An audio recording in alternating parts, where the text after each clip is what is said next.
alcoholic. You're always an alcoholic. Yeah. They say they're recovered or recovering alcoholic. What if I told you that the man who sang White Christmas was secretly beating his children between recording sessions?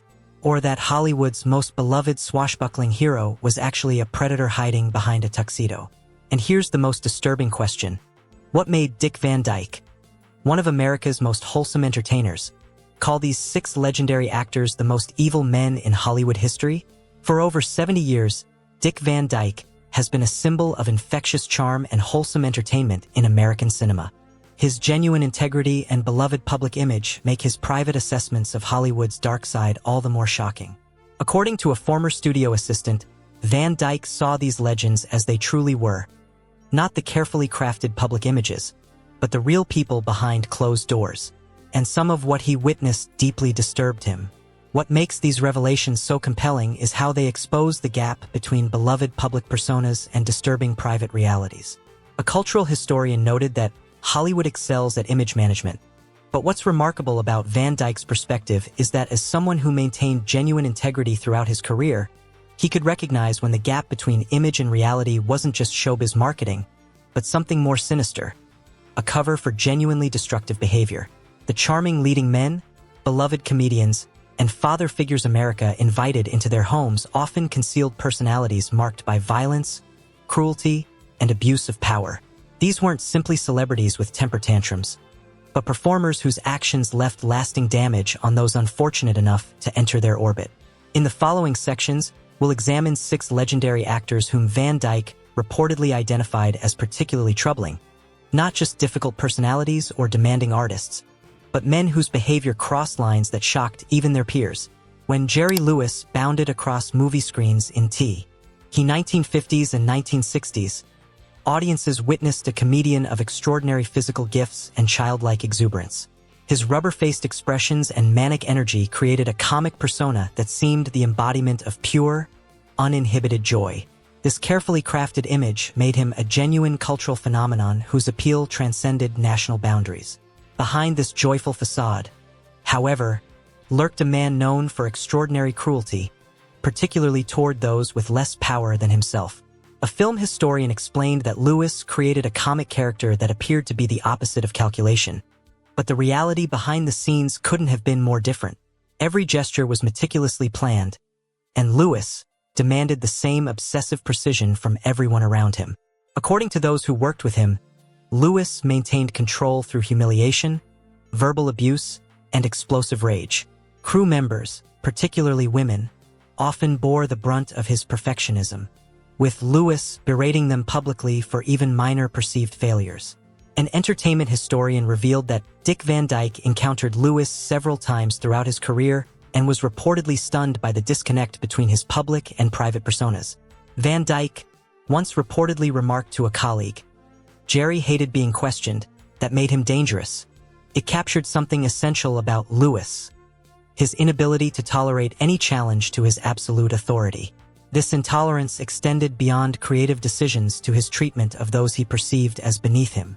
Multiple accounts describe Lewis deliberately humiliating extras, technicians, and supporting performers, sometimes for actual mistakes, but often seemingly for his own amusement or to establish dominance.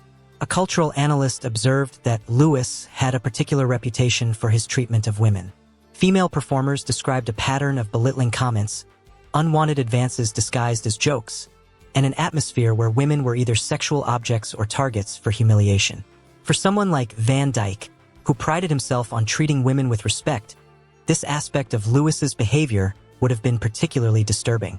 What makes Lewis's case especially complicated was his genuine philanthropic work with the Muscular Dystrophy Association.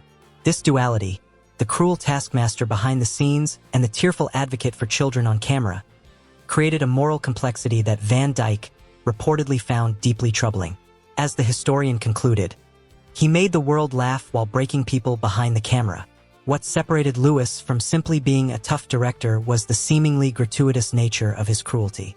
The humiliation often seemed to be the point rather than a side effect of pursuing excellence.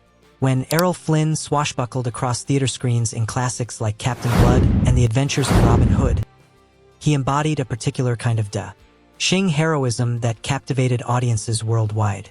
With his athletic grace and roguish charm, Flynn became Hollywood's definitive action hero of the 1930s and early 1940s.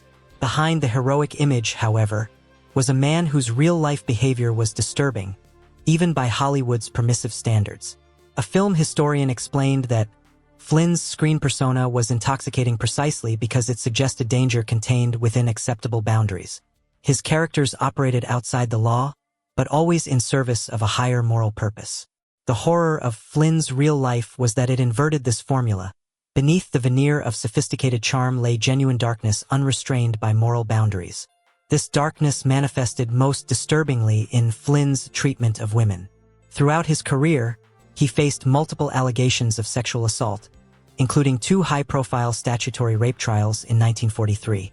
Though acquitted in both cases, leading to the infamous phrase in Like Flynn, the pattern of predatory behavior continued, with numerous women describing encounters ranging from harassment to outright violence. Dick Van Dyke reportedly referred to Flynn as poison in a tux during a private conversation.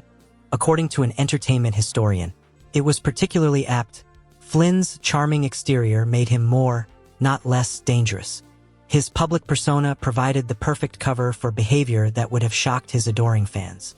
Beyond his treatment of women, Flynn reportedly harbored Nazi sympathies despite playing soldiers fighting against Nazi Germany in films like Desperate Journey. The FBI investigated him for potential ties to fascist organizations, and his private correspondence revealed views on race and politics that contradicted the freedom-fighting heroes he portrayed.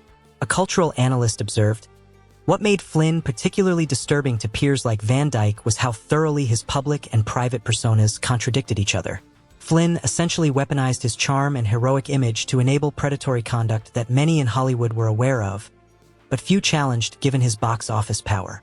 Flynn's self-destructive tendencies, including legendary alcohol and drug consumption, eventually caught up with him.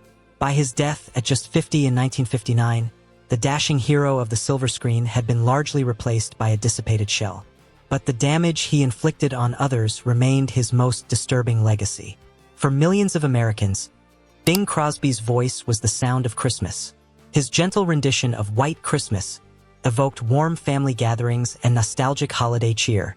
His on-screen persona, relaxed, avuncular, wise, made him seem like the ideal father figure, a man whose apparent kindness and easy charm embodied American domestic ideals. This carefully cultivated image stands in stark contrast to the private reality revealed by C.R. Osby's own sons after his death, a father whose parenting involved physical abuse, emotional cruelty, and a cold perfectionism that left lasting scars on his children. An entertainment historian revealed that Van Dyke was reportedly horrified when he learned about the real Crosby family dynamics.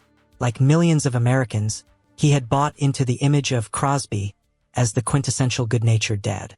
The reality, a father who regularly beat his sons with leather straps and metal-studded belts while maintaining rigid, impossible standards, shocked him deeply. In their memoir Going My Own Way, Gary Crosby, Bing's eldest son, and his brothers described a childhood dominated by fear and a desperate need to please a father who seemed incapable of showing genuine affection. Gary detailed how Bing had installed a trophy room in their home, where he would take his sons to beat them for perceived transgressions, then expect them to emerge composed and without tears. A cultural analyst noted that the disconnect between Crosby's public warmth and private coldness particularly disturbed Van Dyke. Here was a man whose voice conveyed such apparent tenderness, singing, "I'll be home for Christmas," while creating a home environment his own children described as emotionally barren and physically threatening. The hypocrisy was staggering. The contrast between Crosby's public persona and private reality became impossible to ignore after Gary Crosby published his memoir in 1983, 7 years after Bing's death. Though some family members disputed certain details, the overall picture of Bing as a harsh, physically abusive father was corroborated by multiple sources, including other Crosby children. These revelations about Jerry Lewis, Errol Flynn, and Bing Crosby represent not just individual cases of bad behavior, but a systemic pattern where artistic talent and commercial value were repeatedly deemed more important than the human damage left in their wake. From Lewis's cruel perfectionism to Flynn's alleged predation, each case reveals how thoroughly Hollywood's image-making machinery could conceal disturbing realities from the public. Dick Van Dyke stands as a living counterexample to the notion that this kind of behavior was simply how things were in earlier eras. His career proves that one could achieve extraordinary success while treating others with consistent respect and kindness.